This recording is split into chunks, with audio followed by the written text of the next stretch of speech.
Top 10 common hazards of loading and unloading work. तो आज हम बात करने वाले हैं लोडिंग एंड अनलोडिंग वर्क से एसोसिएटेड हैजार्ड्स के बारे में। तो चलिए वीडियो को शुरू करते हैं और इसके कुछ पॉइंट्स को अच्छे से समझते हैं। तो फर्स्ट है improper loading and unloading techniques.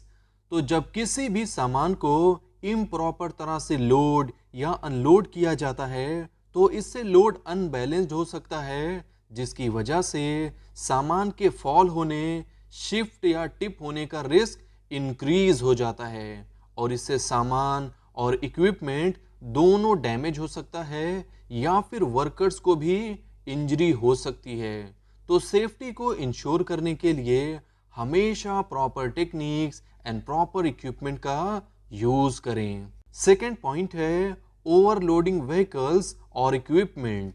तो ओवरलोडिंग हैजार्ड तब ऑकर होता है जब लोड का वेट या वॉल्यूम व्हीकल की या इक्विपमेंट की लोड लिमिट से ज़्यादा होता है, जिसकी वजह से इक्विपमेंट फेलियर, इंस्टेबिलिटी और एक्सीडेंट ऑकर हो सकता है।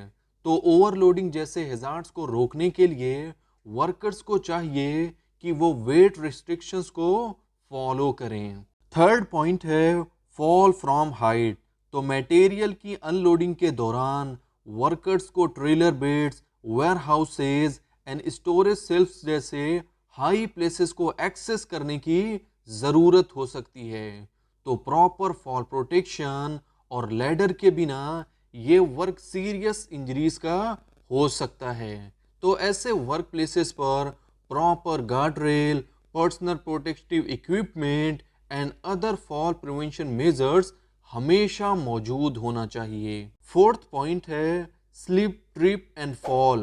तो लोडिंग एंड अनलोडिंग के दौरान सबसे common hazards wet floors, debris and uneven surfaces की वजह से होने वाला slip, trip and fall hazard हो सकता है और पुअर लाइटिंग या पुअरली मेंटेन्ड वॉकवेज की वजह से भी ये हैजार्ड ऑकर हो सकता है। तो इसलिए अपने वर्किंग एरिया को क्लीन, ड्राई एंड क्लियर रखना बहुत इसेंशियल होता है। फिफ्थ पॉइंट है फॉलिंग ऑब्जेक्ट्स। तो लोडिंग या अनलोडिंग के दौरान इम्प्रॉपरली स्टैक्ड किए गए आइटम या अनसिक्योर्ड कार्गो फॉल हो सकता है। तो इससे स्टैक करने वाले वर्कर्स या आसपास खड़े लोगों को इससे head injuries, fractures and even कुछ केसेस में तो डेथ भी हो सकती है। तो इसलिए हैवी आइटम को सेफली लिफ्ट करने के लिए लोड को सिक्योरली एंड प्रॉपरली रखें और फिर फोर्कलिफ्ट, पैलेट जैक या क्रेन जैसे इक्विपमेंट का यूज करना बहुत क्रूशियल होता है। सिक्स पॉइंट है फोर्कलिफ्ट एंड इक्विपमेंट एक्सीडेंट्स। तो forklift, pallet jack and other powered equipment का यूज आमतौर पर लोडिंग एंड अनलोडिंग के लिए किया जाता है। तो अगर ऑपरेटर प्रॉपरली ट्रेंड नहीं है या इक्विपमेंट खराब है तो उसकी वजह से एक्सीडेंट हो सकता है, जिससे क्रशिंग इंजरी या फिर वर्कर्स और अदर व्हीकल से टकरा सकते हैं। तो सेफ्टी के लिए इक्विपमेंट के यूजेस पर रेगुलर मेंटेनेंस एंड ट्रेनिंग बहुत क्रिटिकल होती है। सेवेंथ पॉइंट है मैनुअल हैंडलिंग इंजरीज। तो बिना किसी मैकेनिकल एड या असिस्टेंस के बिना किसी हैवी, बल्कि या ऑकवर्ड आइटम को लिफ्ट करने से मस्कुलोस्केलेटल इंजरीज हो सकती है, वो भी खासकर बैक, शोल्डर्स और रिस्ट में।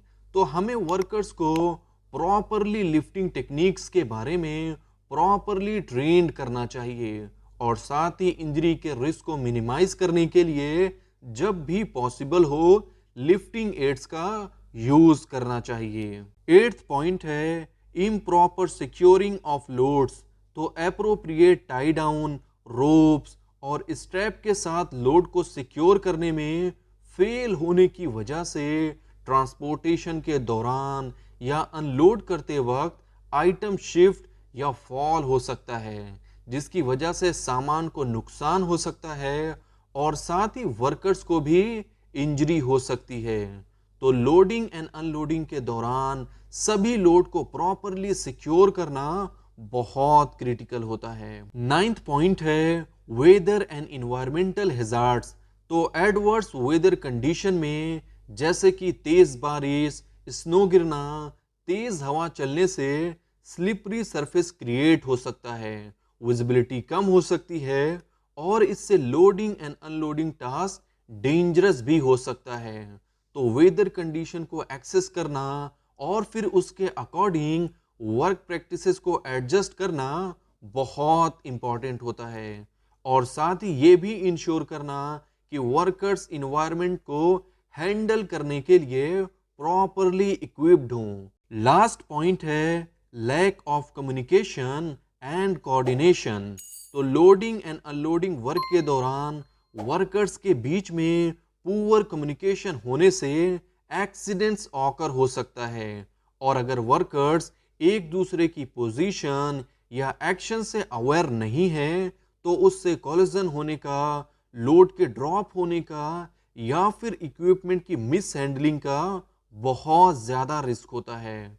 तो एक्सीडेंट्स को रोकने के लिए हैंड सिग्नल, रेडियो और सेफ्टी प्रोटोकॉल्स के साथ साथ क्लियर कम्युनिकेशन होना बहुत इसेंशियल होता है।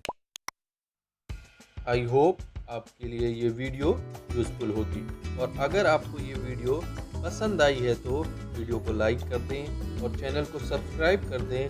वीडियो को अपनी फ्रेंड्स एंड फैमिली के साथ ज़्यादा से ज़्यादा शेयर करें और कमेंट करके बताएं नेक्स्ट वीडियो आप कौन से टॉपिक पर